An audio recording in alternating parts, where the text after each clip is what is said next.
Chapter 9. Under the Moon. Jack froze. "It's him," Annie whispered. The knight held out his gloved hand.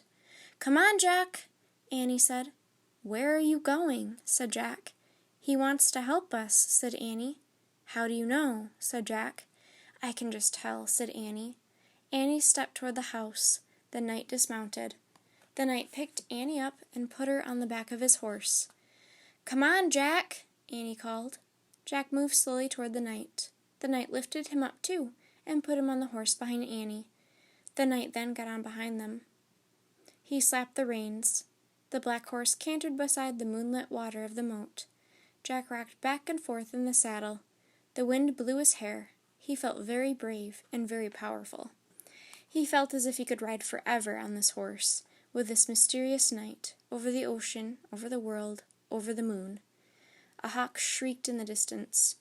"There's the tree house," said Annie. She pointed toward a grove of trees. The knight guided the horse toward the trees.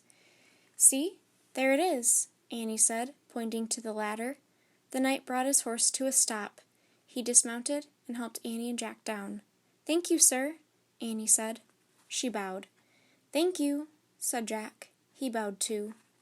The knight got back on his horse. He raised his gloved hand. Then he slapped the reins and rode off through the mist. Annie started up the tall ladder, and Jack followed. They climbed into the dark tree house and looked out the window. The knight was riding toward the outer wall of the castle. They saw him go through the outer gate. Clouds started to cover the moon again. For a brief moment, Jack thought he saw the knight's armor gleaming on the top of a hill beyond the castle. The clouds covered the moon completely. A black mist swallowed the land. "He's gone," whispered Annie. Jack shivered in his wet clothes as he kept staring at the blackness. "I'm cold," said Annie. "Where's the Pennsylvania book?" Jack heard Annie fumbling in the darkness. He kept looking out the window. "I think this is it," said Annie.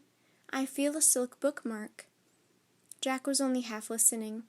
He was hoping to see the knight's armor gleam again in the distance. "Okay, I'm going to use this," said Annie, "because I think it's the right one. Here goes. Okay, I'm pointing. I'm going to make a wish.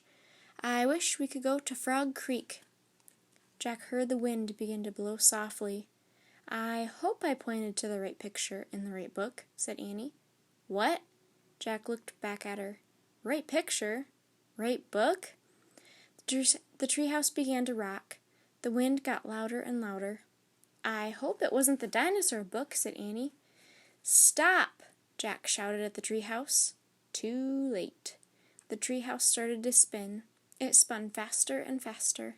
Then everything was still, absolutely still.